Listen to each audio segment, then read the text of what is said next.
Welcome back to the Lagoon of Mystery for another moment of tiki. I have been following on Instagram an account known as Home Bar Awards for about a year and a half now. And it's a lot of fun because they put up challenges each month for amateur home bartenders to submit via Instagram, and there's a popular vote and all sorts of other stuff. So it's really a chance to try and raise and expand one's home bartending game by accepting these challenges and trying to meet it with your own creativity and do something that resonates with a wider audience and become internet famous. This month, for the month of May, this is not going to air until well after May, but for this month, the challenge is posed by a guest professional bartender, Jack Schramm of Existing Conditions. And his challenge for the month of May is transformations.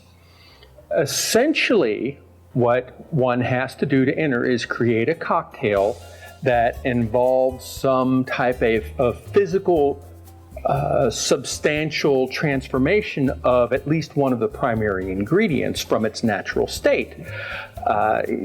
He makes a point in the guidelines as saying technically an infusion would count because you are changing this and adding to it and making a more complex layered flavor. But his challenge goes, let's go beyond simple infusions. Let's have a more substantive change. And this is starting to get into molecular mixology, which I've always had an interest in, but haven't really ventured deeply down that particular rabbit hole. So I started thinking, what can I do that would be something I haven't done before, that would push the boundaries of what I'm comfortable with and what I know I'm capable of? And I came up with the idea of kind of going retro. Tonight, I want to make, with you as my witness, a type of English milk punch, specifically a clarified milk punch, which sounds really weird. It's clear, but it's made from milk. So how is that possible? This is kind of associated with molecular mixology and craft cocktail bars, but it's hundreds of years old. It started off as a way of preserving dairy in a way that wasn't cheese or something.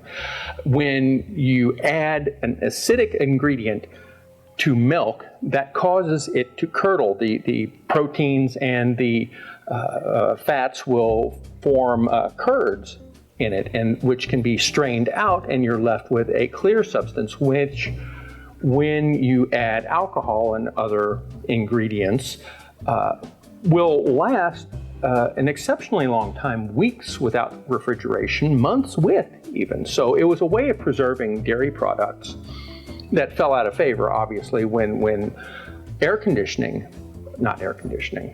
fell out of favor when refrigeration became much more common. There wasn't a need for this, but it's still very interesting chemistry. So I want to come up with a milk punch tonight with you, and hopefully it'll be something worth remembering.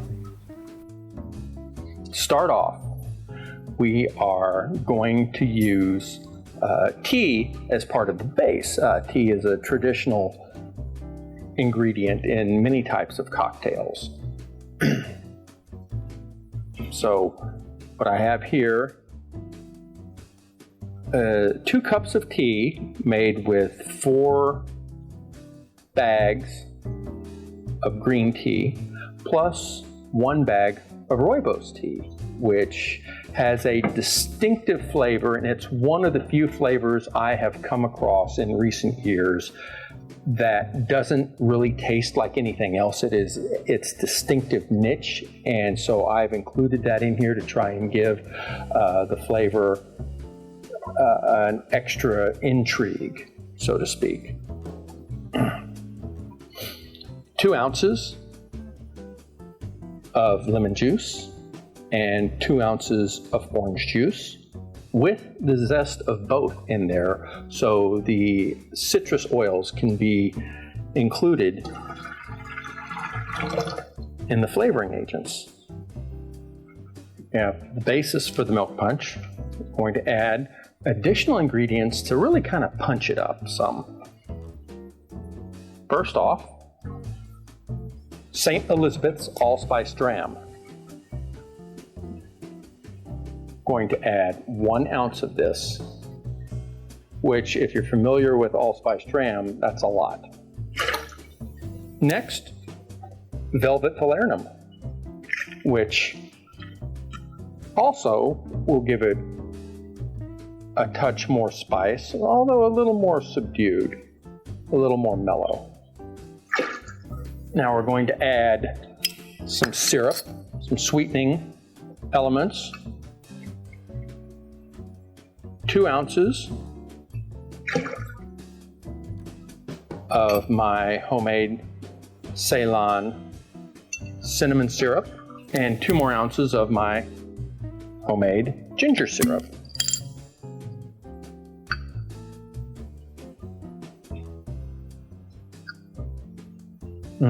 Smells delicious.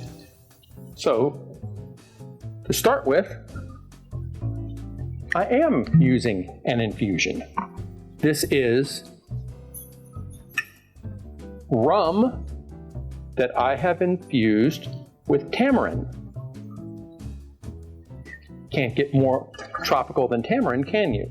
And we are doing 2 ounces of tamarind rum.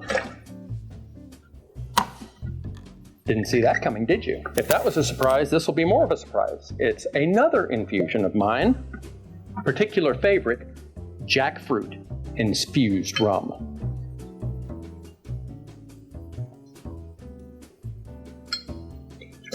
I'm doing 2 ounces of jackfruit rum. I'm adding 2 ounces of Appleton Signature.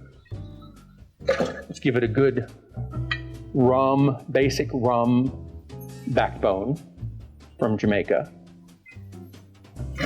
And to top it off, we're pulling out the big guns. We've got rum fire here, a Hogo Monster with all the ripe bananas and esters, and the potent pungency. 2 ounces. Finally, you can't have Caribbean punch without some Angostura. So 1, 2, 3, 4, 5, 6. 6 little shots of Angostura. Now, we have all of this together. I'm going to transfer it to this other pitcher.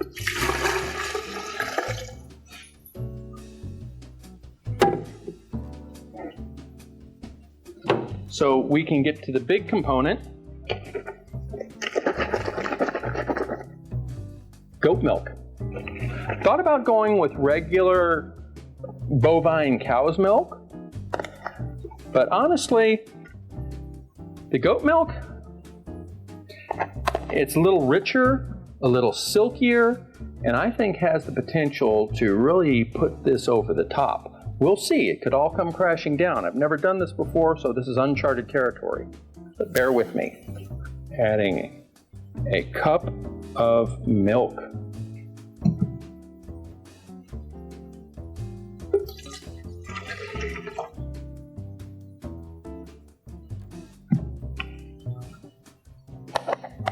Are you ready for this? I'm ready for this. We have our punch mix here, we have our milk here. We are mixing. And what this is going to do, the acid in the citrus and the tannins in the tea are going to combine and help curdle that milk. And after 30 minutes or so, I'm going to come back here and we're going to strain it and see what happens. And we're back, ready to try and make this really kind of funky looking mess into something drinkable. So, in the interest of being able to watch the magic happen, so to speak, I'm going to try and transfer these curds and everything into this pitcher. All the instructions that I've seen for this say that you're supposed to strain milk punch through cheesecloth. So, that is what we're going to do.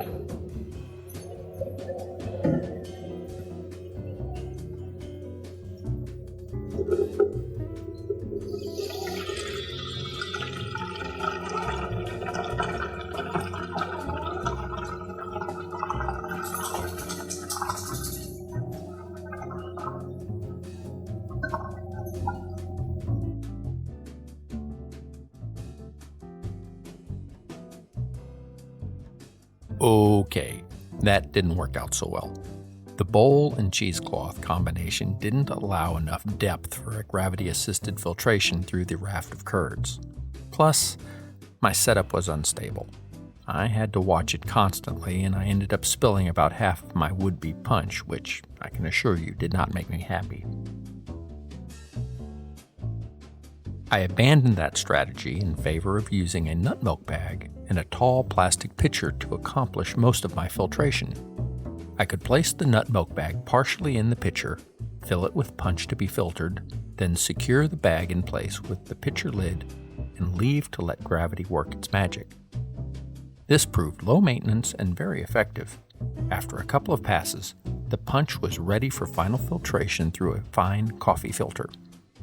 I positioned the nut milk bag and coarse coffee filter basket in the mouth of a gallon mason jar, then added a fine paper filter.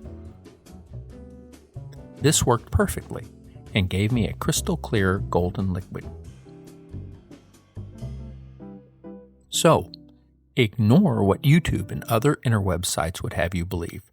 Ditch the cheesecloth and instead get yourself nut milk bags if you want hassle-free milk punch. That was an experience.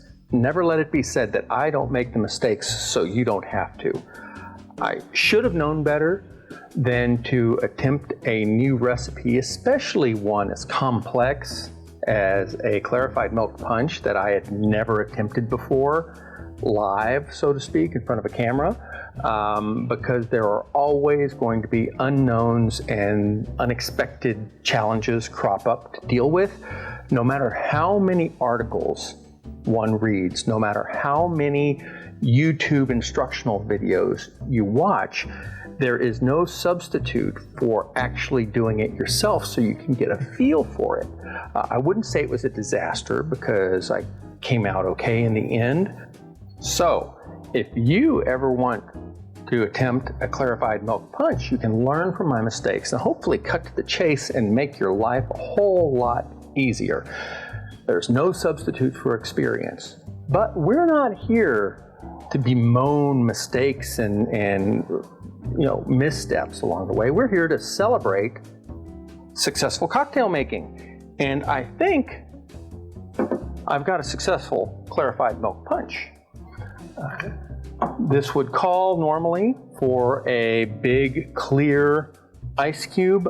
My clear ice game isn't quite on point, so I have a number of smaller ones here in there, and we're just going to pour this over. That's looking quite good. But milk punch, clarified as it is in and of itself, isn't quite upscale enough for me, at least not for this. I want to try and pull out the stops. So I have a Spumante Prosecco here, dry, and going to pour a few ounces right on top. Get it nice and fizzy, give it a little life and body, and a cut lemon peel right here for little wings. Whoa there. Let's hit pause a moment and talk about that garnish. When preparing this milk punch, I had zero inspiration for a garnish, so I defaulted to a simple lemon peel wedge. After I cut it, however, the shape suggested to me the silhouette of a stingray. With a little practice, I was able to create a reasonable manta ray out of a lemon peel for the Cabaritta Punch, which I think adds a nice tropical touch, don't you? And let us see how this works.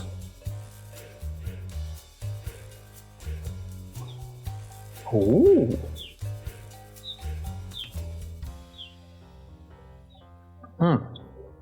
That's delicious.